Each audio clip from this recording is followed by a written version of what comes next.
السلام عليكم ورحمة الله وبركاته. الحمد لله والصلاة والسلام على رسول الله. أما بعد فقد قال الله تعالى في كلامه القديم والفرقان المجيد: أعوذ بالله من الشيطان الرجيم. فيه رجال يحبون أن يتطهروا والله يحب المتطهرين. صدق الله العلي العظيم.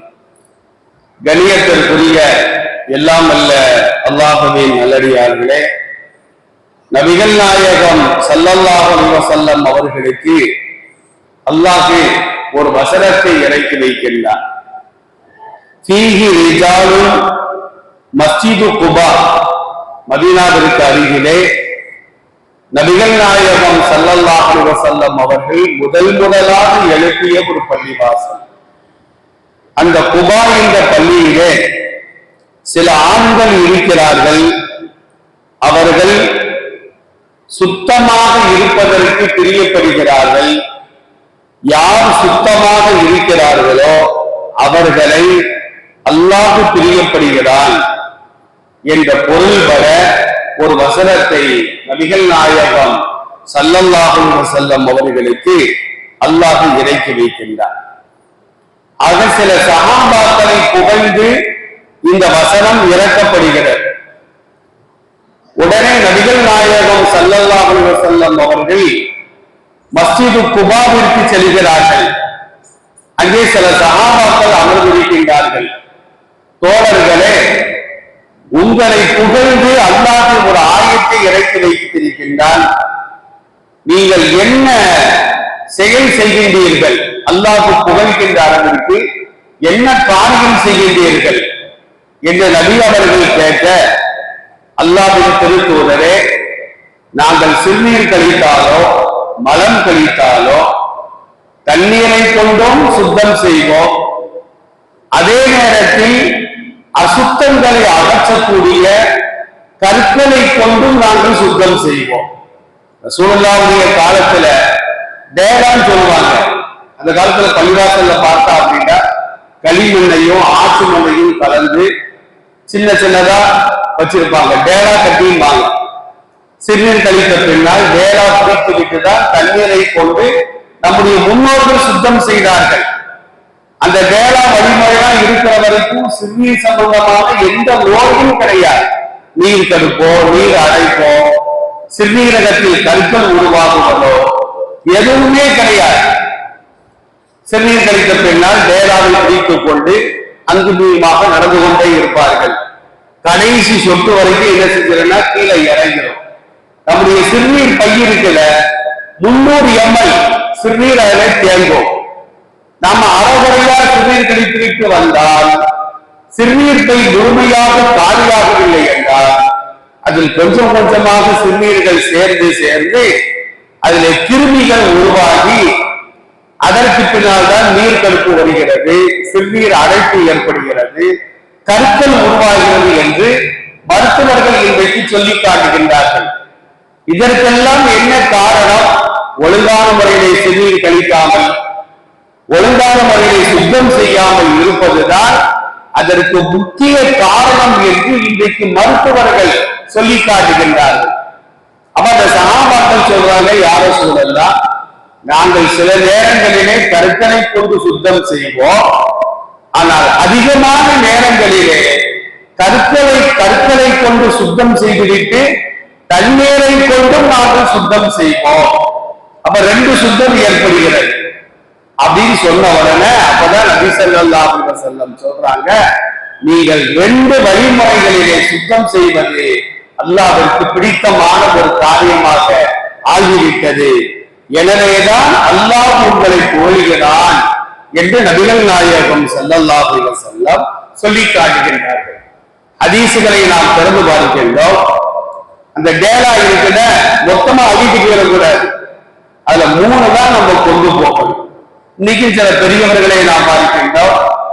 சிறுநீர் அந்த நீரை உறிஞ்சக்கூடிய தன்மை உள்ள செங்கலை கொண்டு சுத்தம் செய்வார்கள். இப்ப நம்ம பயணத்துல போய்கிட்டு இருக்கிறோம். ஏதாவது இறைவனிலே பேருந்தை நிறுத்துகிறார்கள், சிறுநீர் கழிக்க வேண்டிய சூழல் ஏற்படுகிறது. தண்ணீர் கிடைக்கவில்லை என்று சொன்னால் ஒரு மண் கட்டியை எடுத்து அதை வைத்து நாம் ஒட்டி சிறுநீர் கழித்த பின்னால் அதை வைத்து சுத்தம் செய்தாலே போதும், கழுத வேண்டிய அவசியம் கிடையாது. தண்ணீரும் கிடைக்குமானால் தண்ணீரை கொண்டு நாம் சுத்தம் செய்ய வேண்டும். சரி, மண் கட்டி எங்கேயும் கிடைக்கலன்னா டிஷ்யூ பேப்பர் இருக்குது, நம்ம பிரயாணத்துக்கு போகும்போதே 2 பேப்பரை பாக்கெட்ல வச்சுக்கணும். அதுவும் நீரை உறிஞ்சக்கூடிய தன்மை உடையதுதான். இப்ப இந்த நோட்டு உள்ள பேப்பர்லாம் நீரை உறிஞ்சார். அப்ப தண்ணீரை உறிஞ்சக்கூடிய மண்கட்டிகளை கொண்டோ அல்லது டிஷ்யூ பேப்பர்களை கொண்டோ நாம் சுத்தம் செய்தால் அதுவே போதும் என்பதாக நபிகள் நாயகம் ஸல்லல்லாஹு அலைஹி வஸல்லம் சொல்லி காட்டுவார்கள். அப்ப 3 கருத்தனை கொண்டு நாம் சுத்தம் செய்ய வேண்டும். தண்ணீர் கிடைத்தால் தண்ணீரை கொண்டும் நாம் சுத்தம் செய்ய வேண்டும். இந்த டிஷ்யூ பேப்பர் இருக்கிற இன்னைக்கு நாம் எதற்காக பயன்படுத்துகின்றோம்? முகத்தை துடைப்பதற்காக, சாப்பிட்ட பின்னால் கையை சுத்தப்படுத்துவதற்காக, துடைப்பதற்காக நாம் அதை பயன்படுத்தி வருகின்றோம். நபி ஸல்லல்லாஹு அலைஹி வஸல்லம் சொல்வார்கள், உங்களில் ஒருவர் காலையில் எழுந்தவுடன் முதலாக அவர் செய்யக்கூடிய காரியம் துஆ வேற இருக்கு. துஆ என்பது அல்ஹம்துலில்லாஹி அல்லதி அஹ்யானா பஅதமா அமாத்தனா வ இலைஹின் நுஷூர் அப்படிங்கிற துஆவை ஓத வேண்டும். இந்த துஆவை ஓதி எழுந்த பின்னால் முதலாக நாம் செய்யக்கூடிய காரியம் என்ன அப்படின்னா, 2 கைகளையும் மணிக்கட்டு வரை நாம் கழுக வேண்டும். ரசூலுல்லாஹ் சொல்றாங்க, 2 கரங்களையும் மணிக்கட்டு வரை நாம் கழுக வேண்டும். அதற்கு என்ன காரணம்? ரசூலுல்லாஹ்வுடைய காலத்துல பெரும்பாலும் மலம் ஜலம் கழித்த பின்னால் கற்களை கொண்டுதான் சுத்தம் செய்வார்கள். தண்ணீரை கொண்டு பெரும்பாலும் சுத்தம் செய்ய மாட்டார்கள். அது போதும். இரவு நேரத்துல நாம் தூங்குகின்ற பொழுது இந்த கைகள் என்ன செஞ்சிருக்கலாம்? துவாரத்துல பட்டிருக்கலாம், முன்துவாரத்துல பட்டிருக்கலாம். அப்ப இந்த கைகள் அசுத்தம் பட்டி இருக்கும். அந்த கையை கொண்டு நீங்கள் வேறு காரியங்களை செய்வதற்கு முன்னால் 2 கைகளையும் மணிக்கட்டு வரையிலும் கழுவிக் கொள்ளுங்கள் என்று நபிகள் நாயகம் ஸல்லல்லாஹு அலைஹி வஸல்லம் சொல்வார்கள். சிறுநீர் கழித்த பின்னால் முறையாக நாம் சுத்தம் செய்யவில்லை என்றால் அவருக்குத்தான் கபூருடைய வேதனை உண்டு. நபி ஸல்லல்லாஹு அலைஹி வஸல்லம் சொன்னார்கள், ஒரு நாள் 2 கபூர்களை கடந்து செல்கிறார்கள். அதிலே வேதனை செய்யப்படுகிறது. பெருமானாருக்கு அல்லாஹ் அந்த வேதனையை காட்டி கொடுக்கின்றார். அப்ப சஹாபாக்களை நோக்கி ரசூலுல்லாஹ் சொன்னாங்க, இந்த 2 கபராளிகளும் பெரும் பாவத்தை செய்ததனால் அவர்கள் தண்டிக்கப்படவில்லை. ஒருவர் சிறுநீர் கழிக்கின்ற பொழுது ரொம்ப அசால்ட்டா இருந்தார், அதை 4 பேர் பார்க்கிற மாதிரி, அல்லது சிறுநீர் கழித்த பின்னால ஒருவாறு சுத்தம் செய்யாமல் அப்படியே எழுந்து சென்றார். சிறுநீர் குழிகள் தன் மீது பட்டாலும் கூட அவைகளை சுத்தம் செய்யாமல் இருந்த காரணத்தினால் இவர் வேதனை செய்யப்படுகிறார் என்று நபிகள் நாயகம் ஸல்லல்லாஹு அலைஹி வஸல்லம் சொல்லக்கூடிய வார்த்தைகள் ஹதீஸ்களிலே பதிவு செய்யப்படுகிறது.